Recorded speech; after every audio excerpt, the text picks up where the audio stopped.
Raise your hand if you want to make a positive difference in the world.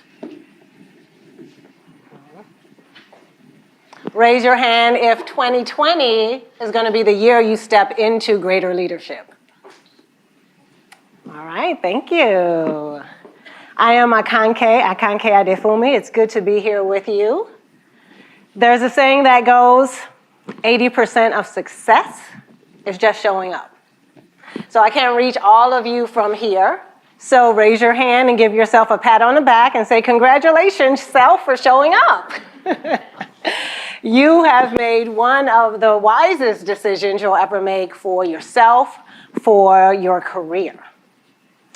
Since we're going to be spending some time together, would it be okay for me to tell you a little bit about myself so that you know why you should even be listening to me? Okay. Life is good right now. I get to do the work that I love, which is to help leaders and aspiring leaders like you play a bigger game. I get to facilitate workshops. I get to speak to groups like this, run programs. I get to help people to step outside of how they used to be and step into their value and their worth and spread it. So often, people are looking at me when I'm standing up here to be the expert in the room. And it's funny to me because it wasn't always like this. I grew up in a commune in South Carolina. I said a commune. Yes, you heard that right. In South Carolina. And there, I was expected as a girl to not be seen, to not be heard, to do as I was told. And doing as I was told included, at the age of 13, being engaged forcibly to somebody who was 30 years older than me. So thankfully, when I was 14, my mother moved us. She was like, this isn't working, this isn't happening anymore for us. So she moves us to a neighboring state. That was like being dropped off on a foreign planet. Everything was different. First of all, I was showing up with a name like mine. I was showing up with African tribal marks etched into my face. My mom was walking around North Carolina in full African garb, and at 13, I just wanted to die. I was 2 years behind academically than all the other kids in my age group. I was going to school with boys. I was going to school with people who were not Black for the first time in my life.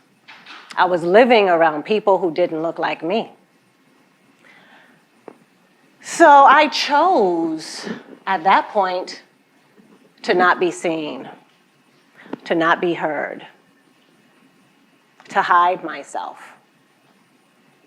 Then I went off to college, and there too, I chose to not be seen, to hide myself, to play small.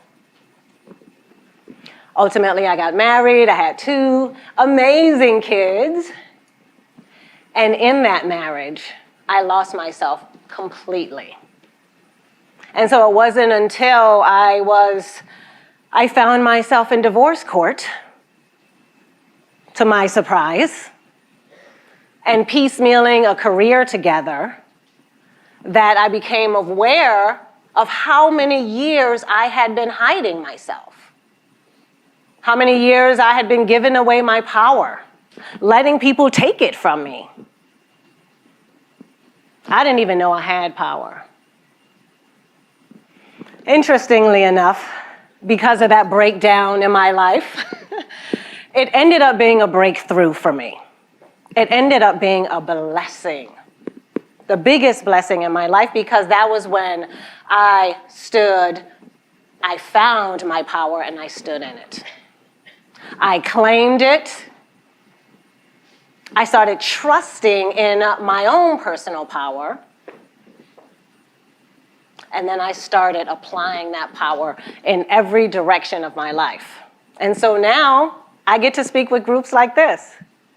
I get to help other leaders claim their worth, know their value, and lead authentically. So that's why life is good. All right? So enough about me. Let's talk about you. I have set some powerful intentions for you today. Today we're going to talk about the 3 common mistakes that lead to imposter syndrome. Ways to begin moving out of imposter syndrome, and the number 1 thing that's required to stop fear and self-doubt in its track. Are we ready? All right. Turn to the person next to you and give them a high five and say, let's do this. Okay.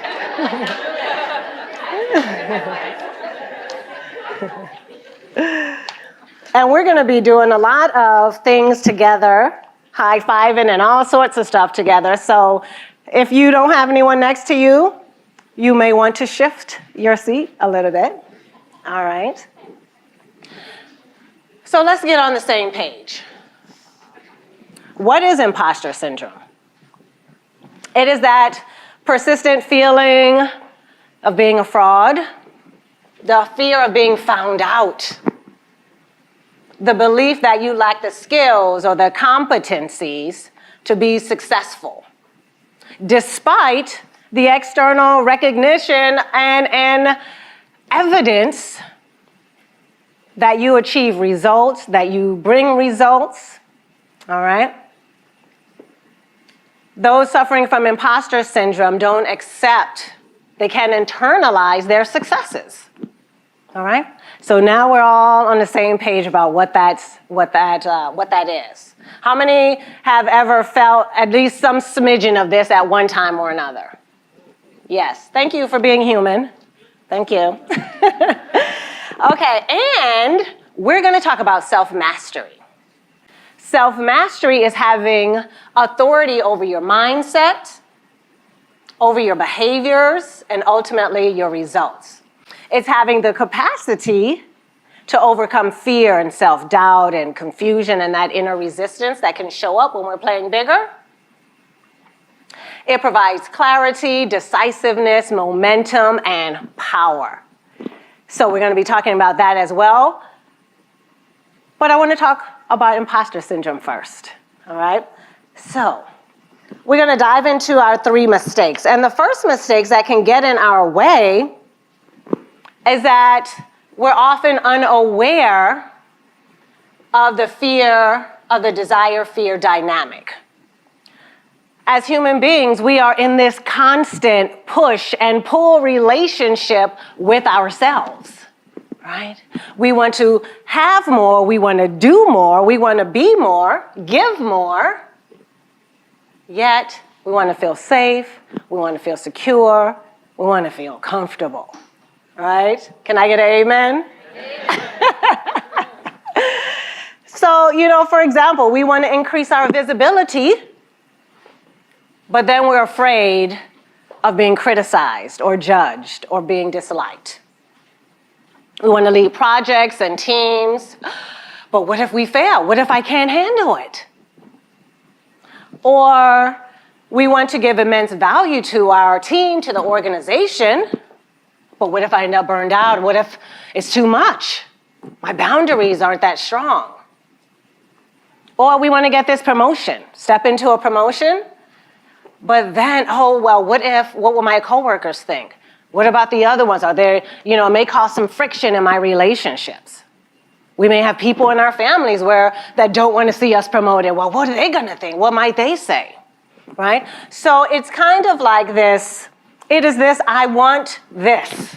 I want something bigger, better, bolder, more expanded for myself. And there's a fear story that's right alongside it. So this shows up because once upon a time it was necessary. From an evolutionary perspective, when we were living in caves and living in huts, our ancestors had this desire to go out and explore, to see what was out there, or maybe just to get some food. And right alongside this idea that I'm going to leave my hut, I'm going to leave my cave was, oh my goodness, what if the lions, tigers, and bears eat me, right? So it was necessary. It's what kept us alive. And that natural impulse, that instinct is still here with us.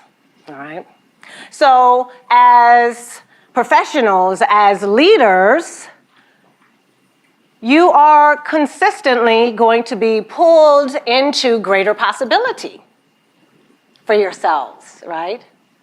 You're going to be pushed and pulled into being more creative, more innovative, maybe leading a bigger team or being added onto a huge project. And so when you do that, the lions and tigers and bears are going to come out in full effect, right? Telling you, oh, really? Is that something you really want to be doing? All right. So this desire-fear dynamic is natural. It shows up. And sometimes, we can feel like, well, if I'm afraid, then clearly I'm not good at this. Because if I were good at it, if I were competent enough, then I wouldn't feel afraid. But the truth is, it's there either way. I was talking with a couple people at lunch, and I said that, one of the aha moments was I heard that Maya Angelou, after 14 books, said that in her next book, she's afraid that people are going to find out about her, that she doesn't really know what she's talking about, that she has no business writing. I mean, come on, Maya Angelou. So it's going to show up because we're stepping into greater possibility, all right? We're striving to be better. We're striving to have more. Let me tell you when it does not show up. It doesn't show up when you're playing in a kiddie pool. It doesn't show up when you're hanging out in a comfort zone doing what you know how to do. It's not going to show up there. But as soon as you say, I want to step into leadership, I want to contribute to a bigger project, I want to do X, Y, Z that is outside of your comfort zone, that stuff is going to come up. So bring to mind 2 desires, 2 audacious goals that maybe one you had in the past, and maybe it's one you have now. So you're going to think of 2. You're going to write this down. Write out what those 2 desires or audacious goals are. And you're going to write down what is the fear story that is right next to it. What is the inner resistance that is right there with it, or was right there with it if you're going to choose one from the past. Maybe one from the past, one from the future, one from the present. So now we know it's going to be here. So when we are stepping into something new and we feel that feeling that comes up, like, oh, I don't know, just recognize it. Oh, I see you. I see you. You're one of the lions. You're one of the tigers. Okay. So this means I'm about to grow right here. This means I'm about to create something new. Okay? All right. So give the person next to you a high five and say, it's going to show up, but it ain't going to stop me. It's going to show up, but it ain't stopping me.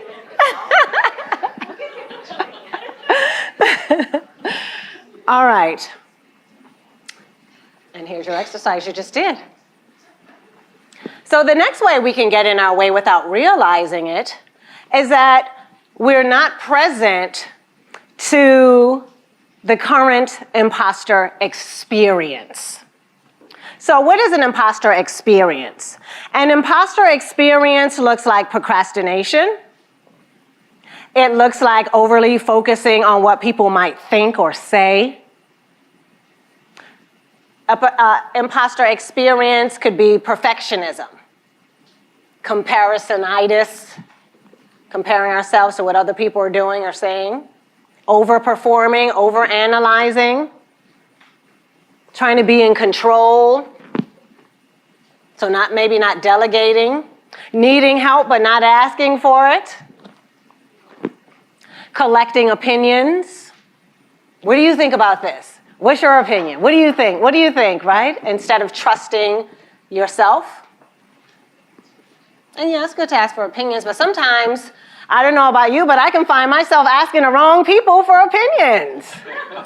So when we aren't aware or present or noticing where we are in our process, then we open the door to imposter syndrome, okay?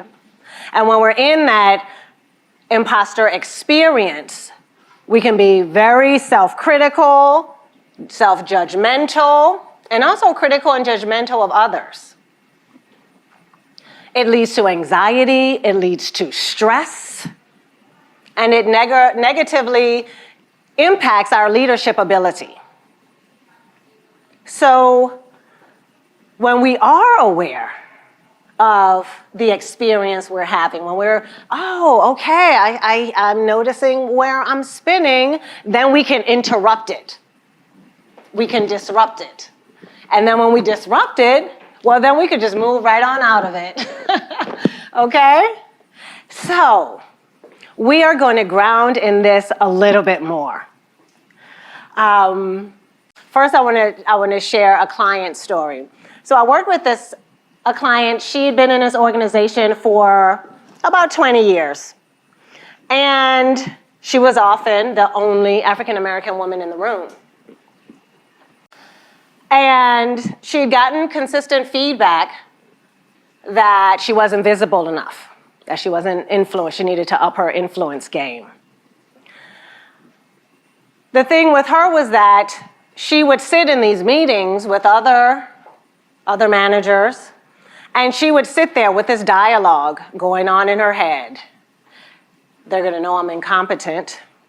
I don't have anything of value to share. They're going to think whatever I say is going to make me look stupid. So maybe I should just sit here and not say much, And so she had this whole dialogue running in her head. And interestingly enough, she had been in the company for 20 plus years, longer than most of the people in the room. So she was definitely, able to be in that room, have a position at the table. And she was still spinning on this story. So we did a lot of work around having her master her mindset, master the stories that were coming up in the moment, master the behaviors that were keeping her stuck, sitting in a seat, not saying what needed to be said, not adding value. So we had to do some work around that so that she could really get in this place where she was influencing and being more visible, okay? So this is the thing. When we aren't aware that we're in an imposter experience, when we're in our process, then that allows for that imposter syndrome to set in. But when we are aware, as you demonstrated, you're going to just stop. No. So what do I know is true? What have I, where's the evidence? What have I already accomplished? What are my strengths? What are my blessings? What are my geniuses? What are my talents? Right? So you can collect all that and speak to that voice of the imposter. All right? Was that fun? Yeah. I love that exercise. I think that's so much fun. All right. So my offer to you is to start practicing. Practice noticing what's going on. Practice noticing what is spinning in your head, right? And just look at it in a way. Like, isn't this something? Isn't this something that's going on here? So being in that, realizing that you are in that place, you can disrupt it and you can shift out of it, all right? So one other way that we get in our way. One of the mistakes that we can make that leads to the imposter showing up is that we're doing the same thing and expecting a different outcome. So often we hear that this is a definition of insanity, right? But we're not going there today. What I mean is doing the same thing because we're good at it. We've gotten great feedback around it, or we become complacent, right? So when we're doing the same things and expecting a different outcome, we're setting the stage for imposter syndrome. And we do that because we create a gap A gap between where we are now, what got us to where we are, and then where we want to be, where we want to go, right? So ways that we create this gap is through examples would be being a great technician. This is what I do. I'm going to be this great technician. I'm just going to do this. Playing it safe is another way that we create this gap. Trying to be in control of every little element, right? Keeping our head down, not speaking truth to power. Not leveraging our relationships. Trying to go it alone, the lone wolf syndrome. Oh, I don't need help, I'm good. Having weak boundaries, or setting up unrealistic expectations for ourselves, right? And maybe that worked in the past. Maybe it got you to where you are today, but where are you going, right? So what got us to where we are today is not going to get us to where we are tomorrow. I have a client, interestingly enough, he's a professor, college professor. He's a high achiever. He's also a perfectionist. And that's not working for him anymore. It got him to where he is, to be a professor, but now he's in this place where he's like, I need time for research. I need time to write. I need time to serve my students in the way that I want to serve them. And he's not getting any sleep. So now it's health issues. So it worked to get him to where he is now, but it's not going to work to get him to his next level in his career. So again, we worked around mastering his mindsets. What's getting in the way? What is causing that perfectionism? What are we going to do when it shows up? So mastering his behaviors so that he could break out of that and step into a greater result for himself and for his career, for his students, for the university. So my question to you is, where is a shift needed? Where is a shift needed? Are you the great technician? Are you playing it safe? Are you not asking for help? Perhaps you say yes when you really want to say no a little bit too much. I used to be in that one. Are there some perfectionist tendencies for you? Are you stuck in that being a great technician? All right? So take a moment to identify what might be one of the things that you are good at, or maybe you've become complacent around. You've got some good feedback, but you know it's time to maybe step outside of that. And maybe one of yours is up here. Maybe it's something else. So just take a moment to bring to mind what that might be for you. So some of the other ways that, things that may need to shift. I used to be captivated by the big picture. It was all about, oh, look what we can create, look what I could have. And then I forgot all about the little steps that need to happen to get there. And that's where I would get stuck. Or maybe it's the opposite. You're all in the nitty-gritty details and you've forgotten the big picture. Okay? Underutilizing relationships, you said. Maybe greater open communication. Asking, maybe not asking for what you want. Maybe it's time for that to change. And maybe it's time to delegate more if you're feeling overwhelmed, if there's some more trust in your team, okay? So now we know that whenever we grow, we step into possibility, creativity, or we're, innovating something new, that we invite in the imposter syndrome. We also know that when we aren't aware or present with where we are in our process, that we set ourselves up for imposter syndrome.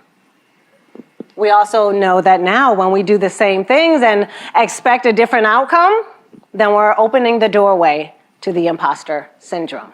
So now we know that. And these are typical, they're common, it's part of the process of growth. Everybody goes through these. And there's a way to overcome these. So I've created a framework that addresses all of these, and that framework is self-mastery. I touched on this earlier on. That is that having authority over your mindsets, your behaviors, and ultimately your outcomes. Having the capacity to overcome fear and self-doubt and inner resistance, that confusion, whatever that is like, oh, in my way. And it provides clarity, decisiveness, momentum, and power. So that's what self-mastery is. This self-mastery framework is something that I take clients through. But before I start doing self-mastery work with clients, they have to take an assessment. We need to see where they are in their level of self-mastery. And so that's what we're going to do today. We're going to do the assessment part of it. And we're going to assess your level of self-mastery as it relates to imposter syndrome. Okay? So we're looking, self-mastery has 5 levels. There are 5 levels of self-mastery. Level 1, so you'll notice our areas of dimensions, our different dimensions here.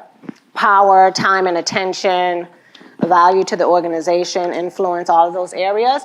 And then we're looking at the areas of where the imposter hangs out. Okay? So with self-mastery, we have 3 levels. Level 1 is fault finding fault. That is where it's habitual for you and a pattern for you to look at, okay, who's messed up? Who's at fault? We need to point the finger at somebody. So it's in that state of looking for who is the blame, who's at fault. Level 2 is being in this pattern and in this practice of observing and auditing. So what that means is increasing your level of awareness and looking at, okay, where is this dimension happening in other areas of my life? So in terms of order taking, when you get to level 2, you're looking at, well, where else am I order taking? Where else is this happening that I feel a bit out of control and people are telling me what to do? Level 3 is when you are recognizing and disrupting, right? Recognizing your patterns, your stories, your thoughts that are coming up and getting in your way and disrupting them, and then making a conscious choice to move out of them. Then we look at, those are all mindset levels. Then we look at level 4 of self-mastery, and that's revolutionizing. So not only are we aware of our narratives and our patterns and our behaviors, not only are we challenging them and choosing something else, but now we are taking action. We are in the practice. We are in the intentional practice of getting out of it and changing ourselves, sometimes almost completely. And then self-mastery is at level 5, where you are a grounded leader. You are a person of command. You bring value. You get results. That is who you are consistently. So these areas are about consistency and intentionality, right? So this is your opportunity to see where you may be in these areas. This is not an opportunity for self-criticism and self-judgment. That's not what this is about. This is about simply noticing where you're at. Simply noticing where you're at based on the different levels, all right? So just take a moment and you can put a check mark next to where you think you might be. And it's okay to be all over the map.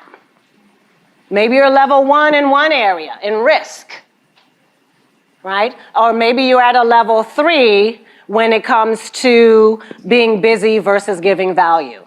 Maybe you're at a level 4 when it comes to agility and that self-criticism versus being self-regulated. Maybe you're at a level 4.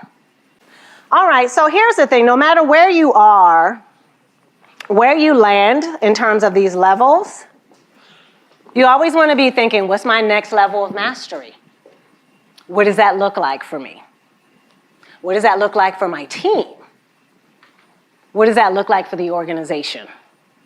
Okay? Because all we can change is ourselves, and by changing ourselves, then we can support our team to change, we can support the organization. All right? So imposter syndrome is just one area where we're looking at self-mastery. There are other areas. There are leadership areas that, could be on here. But we're looking at imposter syndrome today. And so there we go. So these 5 levels give you access to the power to change your experience.